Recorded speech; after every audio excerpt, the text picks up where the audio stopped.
Greetings and salutations, everyone. My name is Featherhoof. And I'm Carnage Panda, not to be mistaken with Cornish Panda. Cornish Panda? Or No. Pana? What was it? No. No, he said Cornish Panda. I'm Nope, right Carnage Panda. Cornish Pana. Pana. Oh. Yeah, your new name is Cornish Pana now. Pana. Pana. I reject that. I thought it was Panda. Nope. So we are back with week 11 of Anime Talk. We took a week off because I had some obligations that stopped us from doing it last week. Yeah, weren't you in Africa? No, it was not in Africa. But I was away. I was gone the entire weekend last week, so it was a no-go. So we're back this week, and whew, that means, guys, buckle in. It's going to be a long episode, a double-parter. Absolutely going to be a double-parter as per usual, but this might be a little longer because we have 2 episodes per series, and this is another week where we can't complain about nothing. Really good week, and so we're really gonna, positive there. So we're going to go ahead and talk about them in watch order.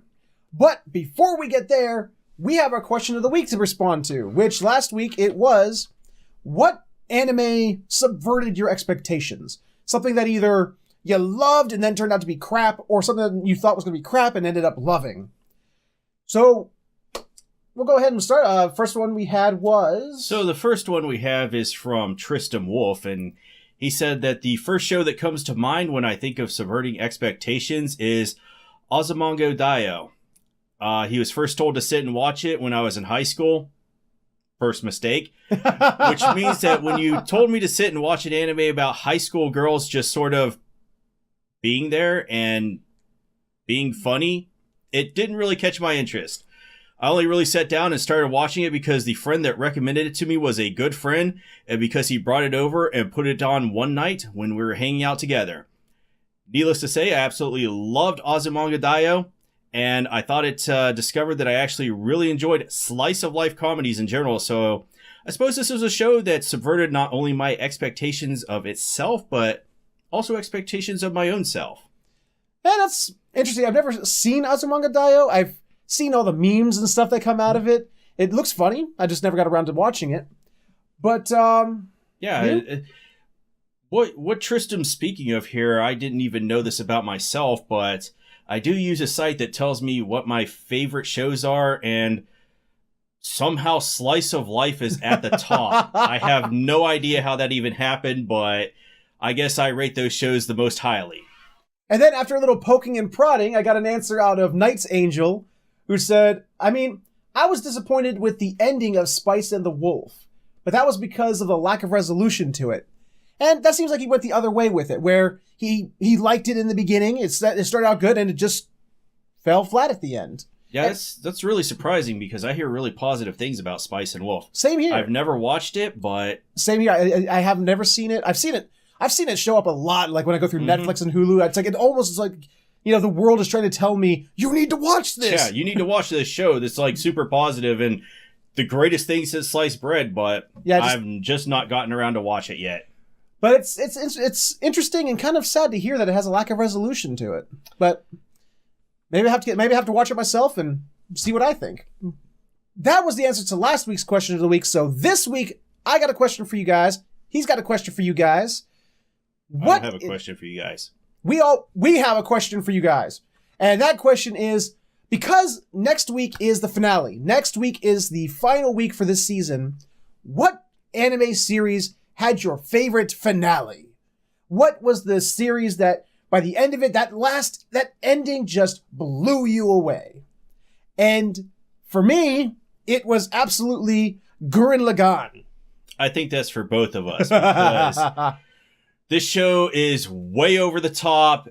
Yes, full throttle through about just 100% of the show, and you get to the end, and they somehow make it even more over the top. Like they're skimming the troposphere for the entire show, and they go even further with it. Yeah, just at this point, by the end, they are throwing galaxies at each other, which is just what the fuck is going on here? And who the hell do you think they are, you son of a bitch? Here, have a galaxy in your face. Yeah, so I didn't know what to expect from the show going into it, but I loved every moment of it. And same, like, because, you know, in the very first episode, we talked, you know, Carnage talked about his experience with anime and how he'd been out of it for like a decade. Yeah, that's a really long time, too. I hadn't watched anime either until Gurren Lagann. Gurren Lagann was the one anime that got me back into anime. It was the one that I'm like, oh, yeah, I missed some stuff. There's some good shit out there to watch. And as fun as it was in the beginning, like you said, it pushed itself every episode to get crazier every fucking time until that finale. And it was gorgeous. So that's our answer. What is your answer? Leave it in the comments below, and we will get into this 2 weeks worth of anime for weeks 10 and 11. Okay, so the first show that we're going to talk about this week, since we're doing it in watch order, is Land of the Lustrous. And my god, this episode, they are still firing on all cylinders with this animation. This is some of the best animation I have ever seen. Mostly. Well, yeah, mostly. There's some transitions between the 2D and the 3D. Yeah, and it's so striking. Like, all of a sudden, it's just like... It's like the... You ever seen the comedy Kung Pao? Where the great magician Betty is like, I change your clothes to red clothes now. It's that. It's like, I change your animation to 2D. Now we are in the middle of talk scene and now suddenly 3D now. It's kind of that jarring sometimes, but it's only during the slow moments. Mm-hmm. Luckily during the fight choreography, which is beautiful, it does not do that at all. It's pure CG and it's gorgeous. Yeah, so the direction during these fight scenes, and this is practically what this first episode is. It's just this, do you like Sakuga moment, you know, the high animation, you know, high frame rates and everything. Direction in this great. The choreography of the fight scenes, fantastic. Couldn't ask for more in this. So the story is, the first episode is Shiro. Bort basically says, foes, we're teaming up, bitch. And Foe's like, I don't know if I should. Okay. Yeah, and I commented on this while we were watching it, that what exactly does Bort say, like, come and join me? This is like the scene where the villain, big bad, is talking to the good guy. You know, the good guy has fought through everything, finally made it to the big bad's lair, and he's like, join me. We could do this together, Mr. Good Guy. Just join me. Yes. It's kind of got like that, and it's like, why is Bort acting like this? But it's kind of interesting. They get into it, but they get into it more in the next episode. But so Foes now has a trial period with Bort. And first outing, she has to tell Diamond about it. Because Diamond's usually paired up with Bort. And it's actually, the whole episode is actually sort of a character piece of Diamond and Bort's relationship, which is very interesting in and of itself.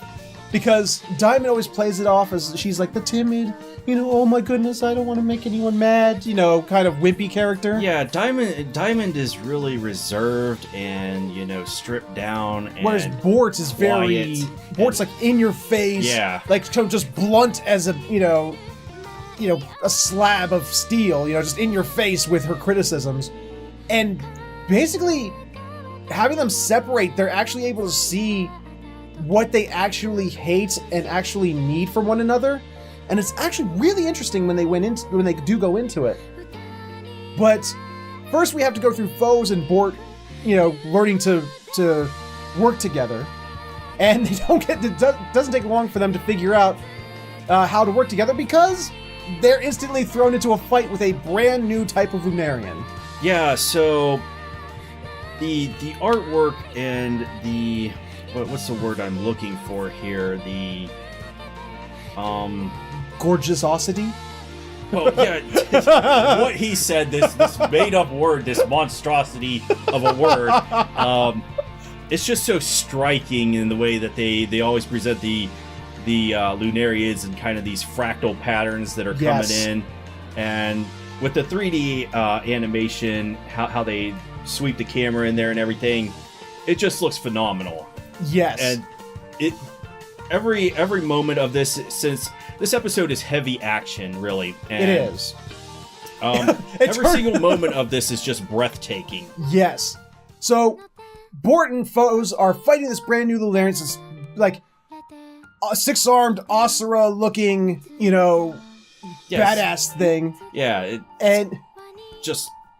yeah, it has really nice fur texture on it, which is actually really nice. Really weird fur texture, which is not prominent at first, but as they get deeper and deeper into this episode, it becomes more prominent. So they have to fight it. Bort realizes they're not gonna win. Yeah, they can't even hurt it. They can't scratch it. Bort declares a tactical retreat by grabbing foes by the back of the neck and running with her. Yeah, so she just runs away. She's like, "Come on, we're going." And she's like flapping in the wind.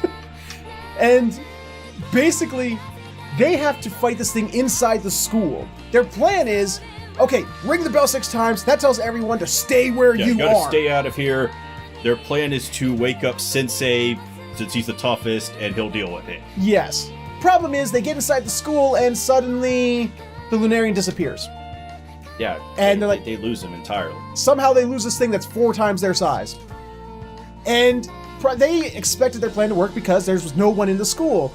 Except not true. There's 2 people there. So all of a sudden, the show turns into Alien because the Lunarian spends the rest of the episode chasing down Diamond, and she's like hiding behind bookshelves and desks, and I'm like, oh my god, we're in Alien Isolation. Yeah, we're fucking Alien Isolation. It had those survival horror vibes to it, really deep there. And finally, Diamond grows a fucking backbone and just says, I'm gonna fight this thing. I'm gonna fight it. Yeah. And this, you always saw Diamond as this reserved character, Bort always bailing her out. She begins to wreck shop. At first it's like, oh man, Diamond's getting wrecked. But the more wrecked she's getting, the more damage she's doing to it, until finally it's showing that she's actually getting herself cut in such a way that she's using her body as this giant stabbing, slicing death machine. Yeah, so she's able to penetrate his hardness or whatever. Yeah. Their weapons, Bort's and Fos's weapons weren't hurting it, but Diamond is hard enough that, her shattered body and such is able to get through that, and she damages him. She rends him in half, right up through the center. Yeah, Diamond's a badass. Yes, Diamond is an absolute badass. And it's like, wait until the 3rd to last episode to show us how much of a badass she is? Yeah, so... And it ends with Diamond just sort of falling to the ground. Bort's cries out to her. It's like, Diamond, oh shit! And they sort of basically air their grievances with each other. Diamond's like, I always hated you. Yeah. And Bort's like, I know. Yeah, it was a really tender and heartwarming moment. Yeah, I sort of truncated it, but it actually was a feels moment. And then they turn around because Diamond just starts begging for Bort to run. It's like, why run? There's nothing. And they turn around. She split it in half, so it turned into 2 more creatures. Yeah, it's one of those creatures, you beat it and cut it and it becomes 2 creatures. So it's 2 creatures now, and episode ends. Episode ends. So we go into Secrets. In which now, they have to fight 2 creatures, to which they do a fairly decent job of. They're doing work and now. Bort splits it in one of the 2 in half, which is now 4. Now they've got 4 creatures. But it's smaller, just a little smaller. It just keeps getting smaller, and they proceed in this manner until was it Alexandrite? I think it's Alexandrite, yeah. The other person's still stuck in the school. Yeah, the other person that was still in the school, they run into Alexandrite, and she's like... I'm not, Foes is getting her ass kicked. Trying to hold this thing back, and she can't lift her sword because she gets knocked out of her hand, and she's trying to get it, and Alexandrite's right there, and she's like, Alexandrite, you gotta help me, you gotta pick up the sword and kill this thing, and she's like, Nope, can't do it. I can't look at him. Because Sensei's decreed that I'm not allowed to look at him. And then she's like, do it or we're both gonna die, dumbass! And she's, I'm, again, paraphrasing. It's like, then she looks up and stares directly into the face of the Lunarian, and then he goes, okay! And her hair goes from, green to, purplish red, and she goes into a berserker rage. Straight berserker rage right here, and murderizes this guy. He stands no chance, and she keeps raging until and then like there's just puddles, and then like Foe sees Bort struggling against her four, so she grabs him with her gold arm and brings him in, and Alexandra's like, more! And like starts slashing them up. Yeah. Until there's like all these little puddles on the ground, and Bort, Foe's like, oh, we defeat him, and Bort's, being serious. And Bort's like, it's not over yet. And all the little puddles are like sort of squirming, and they form into cute little puppies. Cute little puppies, and then they continue their assault with cuteness. They assault them with adorableness. And the rest of this episode, a good third of this episode, is all the gems returning to the school to gather up all the puppies and put them in a fence because they don't know what to do with all the bundles of cuteness. And then, while they're trying to figure out what to do with all the bundles of cuteness, they form back into the one giant fucking Lunarian from the last episode and proceed to wreck shop until Sensei comes in out of nowhere. And he has this look of like he had lost everything and had found it again. Yeah, as if his mother told him, we sent your dog to go live on a farm of our friend's farm, and he won't be coming back. And it's been 20 years, and all of a sudden, he sees his pet doggy again. And the pet doggy sees his master again. And they run into each other's arms. And after he's like, Shiro, where have you been? What happened to your hand? Because he's missing a hand for some reason. And the mystery now, and the fight just comes to an end. He becomes the most docile puppy. He's still a giant six-armed gorilla-looking thing. Well, how dogs are. They love their masters, and anybody else can go fuck themselves. Yeah, so it just becomes this moment where Foes is confused. She's like, wait, what's going on here? What? And she's trying to get answers. Like, no one else seems to care, except for Foes.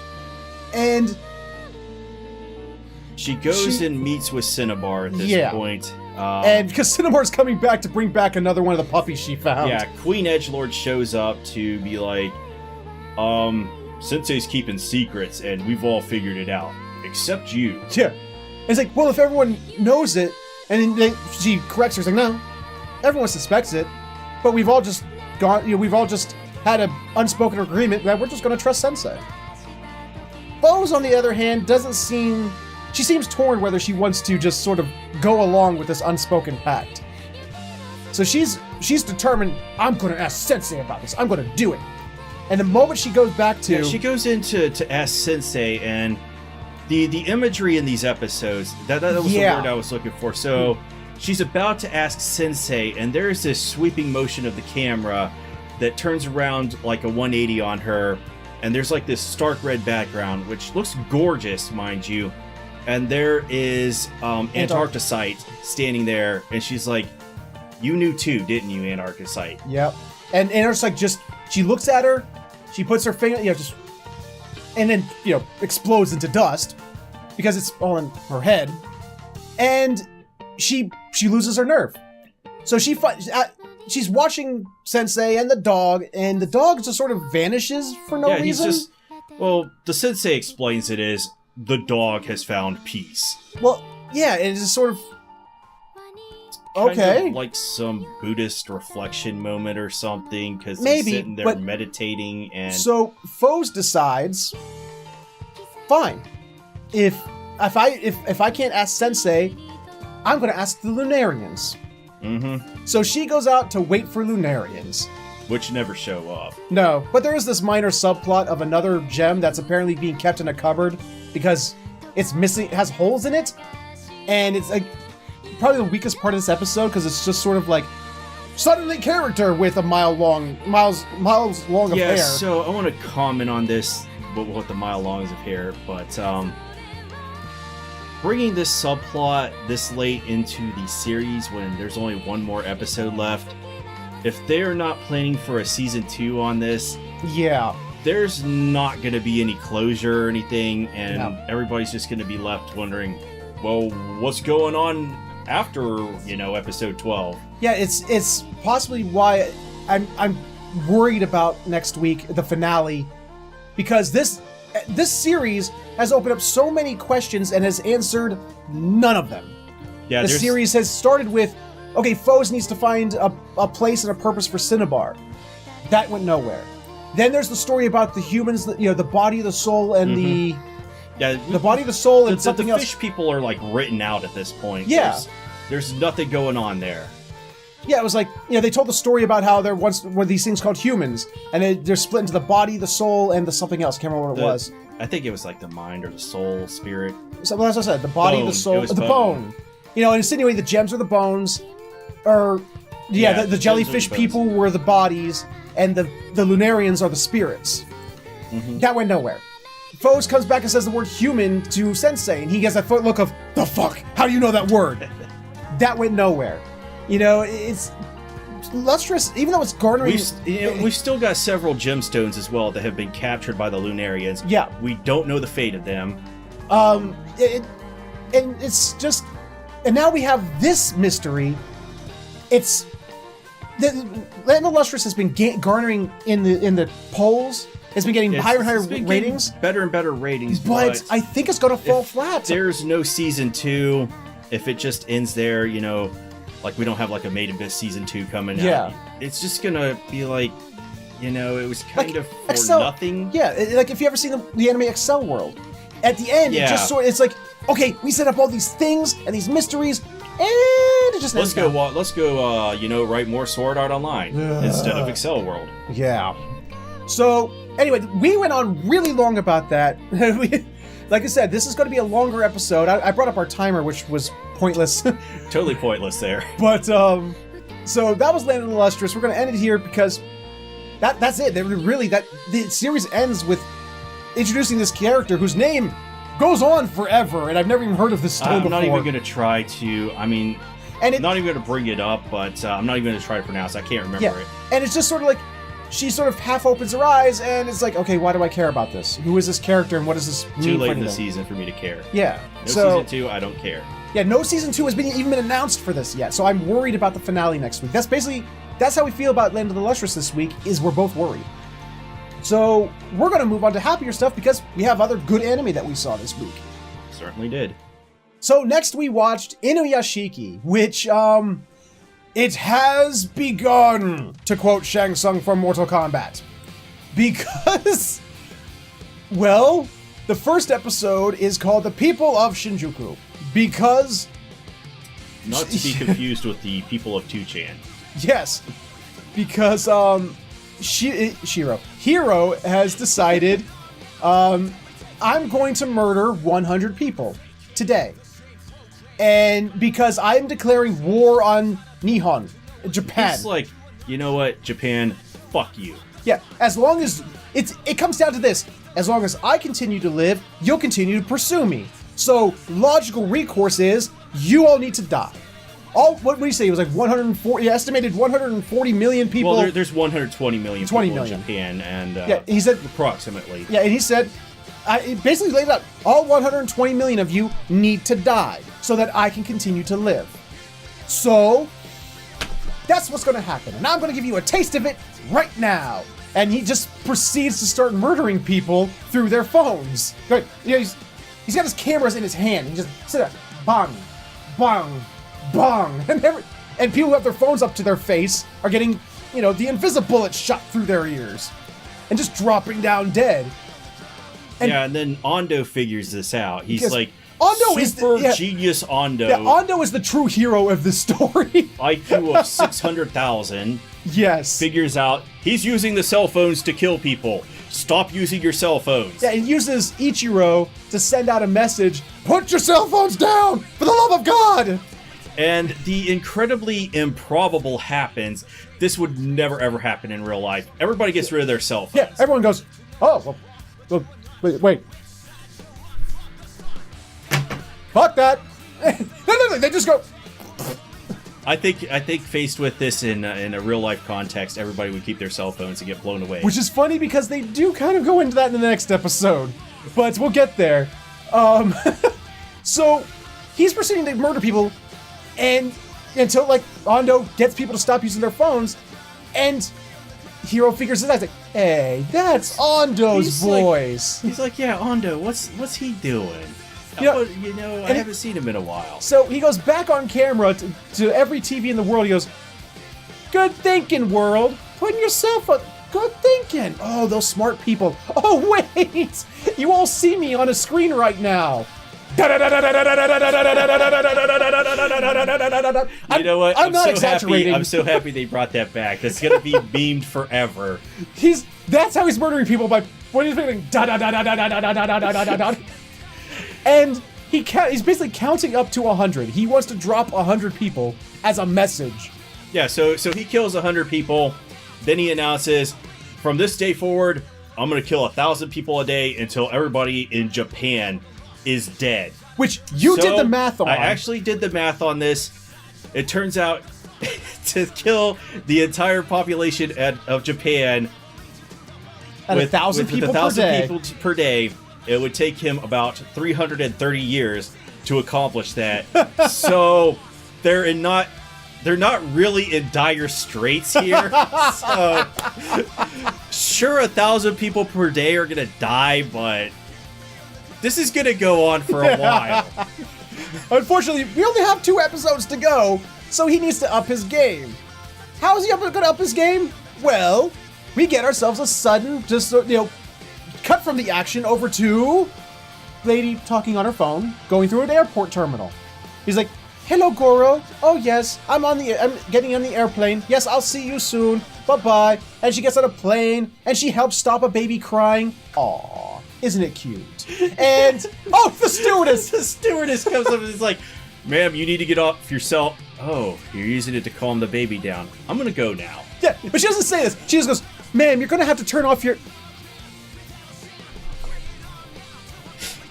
This is exactly what happens. I would say verbatim, but there's also some actions going here, so... But, it's sort of just like a weird interjection until... Did the episode stop right there? I can't even remember. Yeah, this is basically the end of the episode because he starts using the planes that are flying in the air. Yeah, and this goes into the next episode. Yes. So the next episode starts with everyone going, "Oh man, yesterday sucked. 100 people died in Shinjuku." Oh yeah, this one's called The People of Tokyo. So, like, man, you remember when that guy killed, that killer guy? He killed 100 people yesterday? Oh man, he killed them using their cell phones, right? Kids, you shouldn't have your cell phones today. But Mom! I will die if I don't have my cell phone. It's like, it's like, you'll die if you have your cell phone. It's like, but if I don't have my cell phone, I might as well be dead already. Yeah, just take me away. I better commit suicide or something. So they're like, okay, you can keep your cell phones. And despite the guy who's, murdered 85 policemen, 100 people in Shinjuku, and before that, a couple of families is still on the loose. School is still in session, and you need to walk to school. So his daughter Mari goes to school. Yes. Remember, everybody, stay in school. Yes, that is the moral of the show. Even if there's a person murdering people by the hundreds, you better get to school. And so this is a real. These girls are trying to start a fan club for Hiro. They're like, "Oh, Hiro." Well, not Mari. Not Mari. Well, she's not, but these other girls.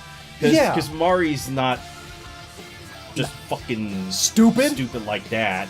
Yeah, it's like, even though this guy's murdered people, he's so dreamy. He's so dreamy. I love him. What was that? These girls are just stupid because he blows some of them away too. Well, yeah, but we'll get there. So.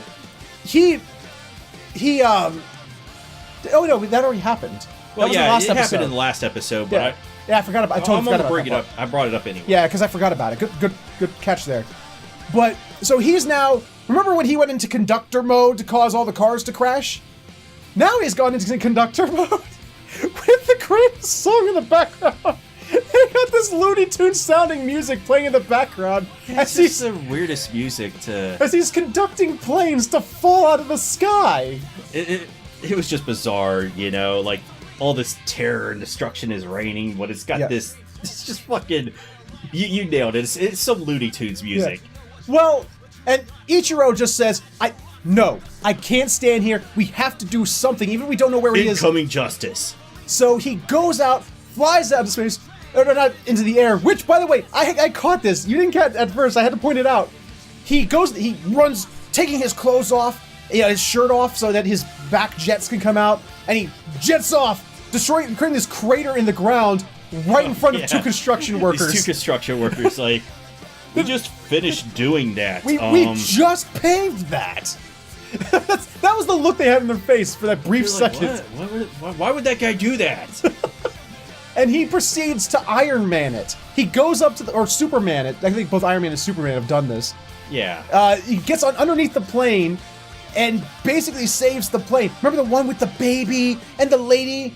You know, he has to save them specifically. You know, it was like, yeah, I didn't know that they were going to play some part in this. And it shows him saving one plane, but apparently he was using his telepathic, his robot manipulation powers of electronics and stuff to save like 12 planes. Yeah, he saves all the planes and they're fine. And then he hears his daughter like calls him on his brain phone. She was like, "Dad, I can't get out. The smoke is filling the room, and we're all gonna die." Yeah, because she was in this place. She was in this place after school that to go buy art products. Mm-hmm. And it was like a high rise, and one of the planes that crashed into the building underneath her. They can't get out. She's trapped and dying. So he's like, I need to go save my wife. Or wife, daughter. I'm sorry, daughter. Man. Sorry. And right then, it happens. Hero shows up. He's like, "It was you. You're the one who stopped. How did you stop? How'd you stop the plane, man? It's like, what's going on?" And he sees it. He's like, "Look, I know you're the murderer. I know what you are. And he basically lays it out. It's like, look, I need to go save my daughter." And he whips out his back jets. And that's, Hero's like, "You're just like me. You and I, we're the same." And Ichiro's like, "No, we're not the fucking same." Because I have one criticism about this scene. He's like, I'm reminded that I'm human every time I save someone. And he basically, like calling someone's chess move. He's like, "And you feel human every time you take a life, don't you?" Yeah, so this is what my one criticism about this scene. It takes Hero this long to figure out that he's the fucking bad guy. Like, what part of you did not realize that running around murdering people and acting like a psychopath made you the bad guy? What part of that did you not understand? Yes.